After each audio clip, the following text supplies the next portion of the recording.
Hey guys, and welcome, and yes, we have a gruesome 20 stack of goblins for you today, led by myself up against Rome 816 and the Lizardmen hordes of the old ones. Should be a fun game for sure. Our build is certainly unorthodox, so let's hop in here and have a quick little look at it. So on the left hand side, of course, we have an absolute bucket ton of skirmishers, as you would expect from a full goblin build. They come in the form of goblin wolf rider archers, also mixed in with some spider rider archers who can apply poison, which should mean these guys are relatively quick on the foot, shouldn't really be able to be caught by too many of the rather slow and ponderous dinosaur forces. In our main battle line, we do have just some happy little night goblins dotted all the way along. Some in the centre pocket do of course have their fanatics as well, and I don't know if we have the regiment renowned ones. It looks like we couldn't quite afford them, unfortunately, so just a ton of night goblins and night goblin fanatics all the way along the front line in a rather thin and flimsy formation. In the secondary battle line, we do have some goblin archers, one in fact either side of Darasti Arrows, the regiment of renowned night goblin archers, who are an absolute staple in greenskin play. This guy gets it. He's jumped up and down rather happily, and that's because these bad boys do have the armor sunder effect. So minus 30 armor should hopefully allow us to target down some of the bigger, scarier threats and heavily armored dinos that the Lizardmen can bring. We do have a Doom Diver catapult. In fact, we have two Doom Diver catapults, and they're going to be flanking at the Hammer of Gork. This is the regiment of renowned Goblin Rock Lobben. 3 artillery pieces should be enough to take down elite Lizardmen units, and overall they can do some pretty good consistent damage to large threats if allowed to fire. We have some goblins in the back line, and then we have a trio of goblin characters. We have a goblin big boss on a spider here with sneaky stabbing, of course. We have a cheeky little night goblin shaman down here. And he's going to be bringing Vindictive Glare, Itchy Nuisance, and Curse of the Bad Moon, which is a very underrated spell. I don't see anyone use it terribly often. And the reason I really like it is actually the contact effect. Minus 24 speed, 30 armor, and 24 melee defense. And because that does no longer affect, it works the same way as poison, so it no longer affects your own troops if it hits you, I think it is pretty damn viable. We also have Skarsnik, of course. And he's going to be leading the forces today with Noblar as well, his little sidekick here. He's going to be coming in with Tricksy Traps, Fermented Fungi, Spite of the Bad Moon, as well as Get Back Here. So should be some good fun stuff. For my opponent's forces, he does have 2 sneaky units of Chameleon Skinks in the front line here, or slightly vanguarded. Super sticky, pain in the bum unit to deal with, good at counter-skirmishing the enemy. Here's the Hopak cohort on this right-hand flank, regiment of renowned Cold One Spear Riders with a very cool colour scheme. And then he's gone for a big old thick line of Skinks and Saurus. Skink cohorts on the flanks, boxed in by some Saurus warriors and even some Temple Guard in the central pocket. These guys look absolutely amazing, one of the best looking units in the entire game in my humble opinion. I'm a Lizardman fan though, so probably a bit biased, but definitely going to be shooting them with all my artillery pieces. Here's double Feral Carnosaur for a bit of big dino pressure, and a Slan Mage Priest of Life to heal them up, of course coming in with Regrowth and Earthblood. He's also brought Banishment and the Shield of the Old Ones.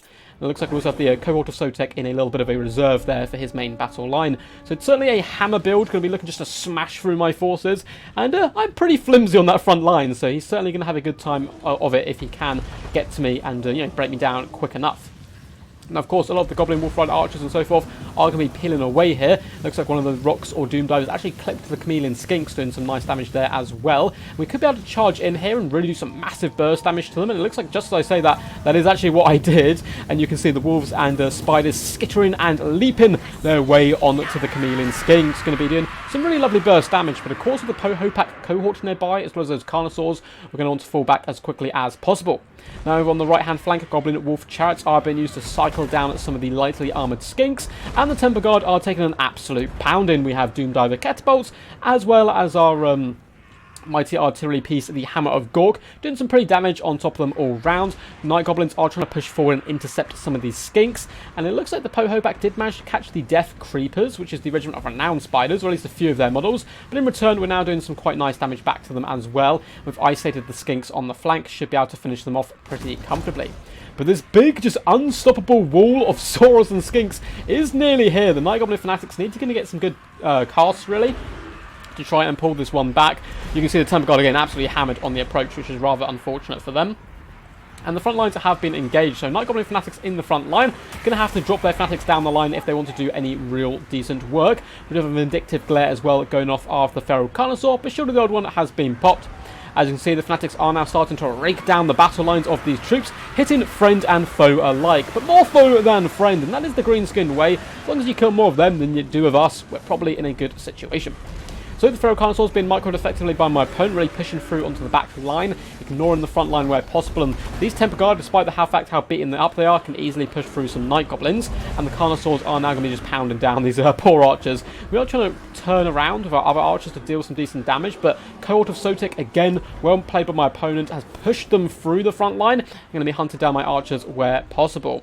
Now in the back lines, we still have the Doomdiver catapults alive and active. Pohopak cohort are now being surrounded by Forest Goblin Spider Riders and the Wolf Riders, who are quite happily going to kite these guys into the Infinity Realm. Just do a pretty decent amount of damage all round. We have managed to shatter off the Skink cohorts on this flank as well. Doomdiver catapults no coming in and trying to focus down the mobility of this Lizardmen build.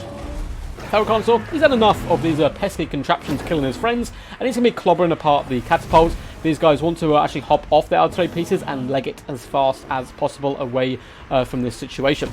Hammer of Gork is going to be assisting and firing in, but Rusty Arrow's doing a massive job here, really doing some fantastic work onto that Feral Carnosaur. Snarsnick was, or Skarsnick, sorry there, was allowed to duel him pretty effectively. Cold-Blooded has been popped down, but a Vindictive Glare comes in, doing some big burst damage, and the sneaky Goblin is going to be chasing after him, hunting down that big dino booty, and it looks like he is going to be fleeing for the hills. Now, a big fat regrowth is going to be going down on him, it would seem, and I really cannot afford to allow a Carnosaur, which would get pretty much back up to full health, to come back into the fray. So we certainly need to try and chase him down. What we're going to do is bring the Goblin Big Boss over, disengage from the Skink cohort, so he was having a nice little dance with, and we're going to be chasing down at the Feral Carnosaur, and as long as we can get within range of it, we should be able to escort it off the field. Looks like the Goblin Big Boss did have eyes for the Slarm, but decided to come back there a little bit. So we have an overarching view of the battlefield. We have pretty much no battle line anymore. It's just a mess of Lizardmen chasing Greenskin troops, and that's kind of how we want the game to be at the moment. Our Goblin Wolf Chariots are making the most of the havoc, dancing between different combats, as Fanatics simply hold the enemy back. Rusty Arrow's been allowed to continuously rain fire in. Feral Carnosaur, one of its main weaknesses, of course, is that it can rampage, and it's just going to be sitting here trying to eat some souped-up goblins who have gained courage by the power of the War, allowing the Rusty Arrows to consistently fire in, do some lovely damage, and we're going to risk pitting the Doomdiver catapult crew back on their equipment because the Carnosaur can't focus fire them down. Temper Guard somehow still going strong, are going to be pushing into the Goblin Archer back line here. Should be able to chew them up, and there's a decent contingent as well of Saurus Warriors and Skinks who are pressuring my back lines and really kind of, pin me in my place here. In the distance, you can see the Goblin Big Boss just getting so much value right here by chasing off this pesky Feral Carnosaur. I was always keeping an eye on this, just in case the Carnosaur did return. I was going to have to flee incredibly fast there. The Slan is trying to prove once and for all who is the better wizard. I know it's a big debate in the community. Who's the more powerful wizard, a Slan Mage Priest or this little Goblin here called Dave? And Dave is deciding to throw in the towel here and route completely off the field. Have a Skarsnick is going to be popping in here, doing some really lovely anti-large damage, which of course I think, poison anti-large combo actually makes Skarsnick pretty damn powerful. We don't see him terribly often, again, just because of the really good tools the Greenskins have in the lore departments, but it is, pretty good. The Goblin Wolf Chariots are going to be just used once again to bounce between combats, trying to break these Skinks, bounce back over to these Temper Guard, and try and protect the Rusty Arrows as much as possible and the other ranged units, so they continue to get good value. Saurus, again, their main problem. I'm a big fan of them in general. I think they're very good for their cost, but they are slow, so they're not very good at chasing units down. Hammer of Gork crew is simply going to run to the corner of the map and allow the Goblin Wolf Rider archers to come in here, do a little bit of poke damage and cycle damage, and just keep the Saurus away from the main engagements where they can do a lot of work.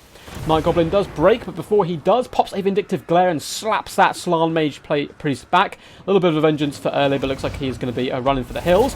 We do pop a Fermented Fungi here, which is a really powerful item, and it's going to make the Slan Mage Priest rampage, lower his melee defense all the way down to 8. So Skarsnick is going to do some massive burst damage here, and this Slan Mage Priest does not want to be in this ultimate duel. We see Noblar as well trying to nip at the heels, I suppose, of the Slan. In the distance, I see a Carnosaur has returned to the field. Going to be trying to focus down the Doomdiver catapult, but at this point, balance power is heavily in our favour. Forest Goblin Spider Rider Archer is going to be lacing a few shots into him as well, but it looks like he is going to get a nice little heal. So is it going to be a regrowth? If so, he could be pretty scary. It does come down, but his leadership is incredibly low. If we can break him and chase him off, that'd be hilarious stuff, as you can see in the distance, the Goblin Big Boss did have to run the lengths of the field, but he did get rid of that rather pesky Carnosaur. Slan Mage Priest is now routing and running for the hills, down to just 647 health. Very low on the leadership department though, and it looks like Dave has returned, the Night Goblin Shaman, and he's going to be popping a Vindictive Glare coming in, and it slaps that Slan Mage Priest, slaying him once and for all. And with no Slan left on the field, The Lizardmen forces certainly will struggle. Looks like Feral Carnosaur did survive and kind of stay in the game, but we're going to be kiting backwards with the Goblin Wolf Rider archers. And he doesn't really have much hope of catching any of these units. The rusty arrows are being put on the back foot, but as you can see, these Goblin Wolf chariots, who I don't know how much damage they're going to get by the end of the game, but they've been such a good harass tool just to slow down the enemy, are going to be able to run over and finish off these Temple Guard units. The rusty arrows are terrified and probably done for at this point, but the Feral Carnosaur, in this situation, probably even really couldn't take on our Lord anymore, especially with all the other useful tools and what we have at our disposal, including that Goblin Big Boss, who is making the long trek back at this point. Just the arrows do finally get routed, but they should be able to return here. Goblin Wolf Rider archers continuing to pit shots into Carnosaur, and it looks like he doesn't really know which way to go, just kind of looking around the battlefield in a dumbfolded sense. Deciding once again to chase down the skirmishers, which is probably the wrong choice in my opinion, because he simply has no hope of catching them. Deep creepers there, or death creepers, are going to be used to try and hunt down chameleon skinks. It looks like we are slowly wavering as well, but we have regeneration, so taking the damage from the chameleons isn't too bad. And now the Goblin Wolf chariots are going to be popping over to say hello to run these guys down. The other unit of chameleon skinks is simply being pushed wide by goblins, and if they're going to fire all their bolts into goblins, I'm more than happy for that. That's actually a really good value trade for ourselves. And yeah, these chameleon skinks have finally been caught here by the chariots, so I've been pretty happy with these guys' display all round so far. There were quite a lot of micromanagement on my behalf for them, but they did good work.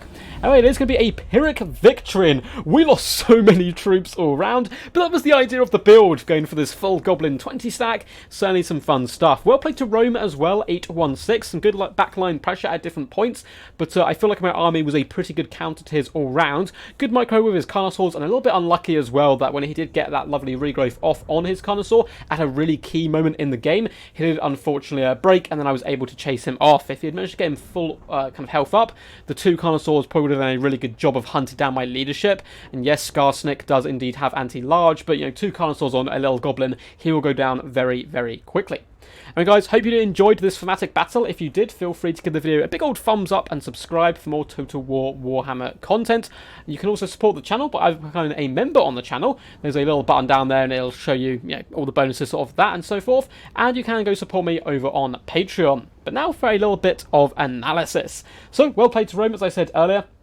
I didn't see the Slan use his banishment, so perhaps using the banishments onto Rusty Arrows to try and get him off the field earlier would have put him in good stead, as my battle line basically crumbled instantly, and it would have allowed him to really pressure the back line without taking too much damage onto Rusty Arrows. Apart from that, Saurus and Skinks kind of struggled to make value. A lot of his build did in general, although the Co of Sotek did get a very impressive 1,175 damage value. But the main reason he struggled with that is because they didn't really have too many perfect targets. Yes, they're going to kill goblins, but goblins are there to die. They're a lot cheaper, and we can simply kite him away. The Temple Guard did pretty impressive damage dealt and damage value, considering the amount of abuse I gave them at the start with those Doom Divers and the Hammer of Gork. They actually came back and did some pretty decent work. Likewise, the Chameleons were struggling to get onto key targets. Feral Carnosaurs did a good job as well, pressuring the back line, but unfortunately got kited out at the end there. So Skarsnik, how did he perform? Pretty good. Overall, 1,200 damage value, nearly 5k damage dealt, and he was a good answer to the Carnosaurs as well as the Slan, and assassinating the enemy leadership is pretty huge, especially when they rely heavily on Feral Carnosaurs in the late game there. They don't have the best leadership, so if their leadership is gone, it's always a good time for us. Night Goblin Shaman did okay as well, and the Goblin Big Boss didn't do much in the battle apart from chase off that fleeing Carnosaur, but that alone easily covered his cost.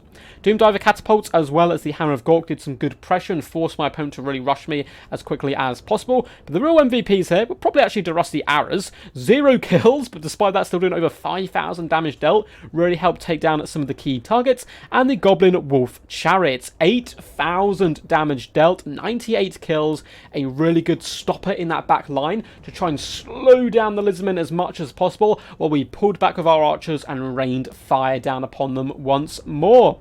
Anyway guys, until next time, peace, and as always, stay awesome.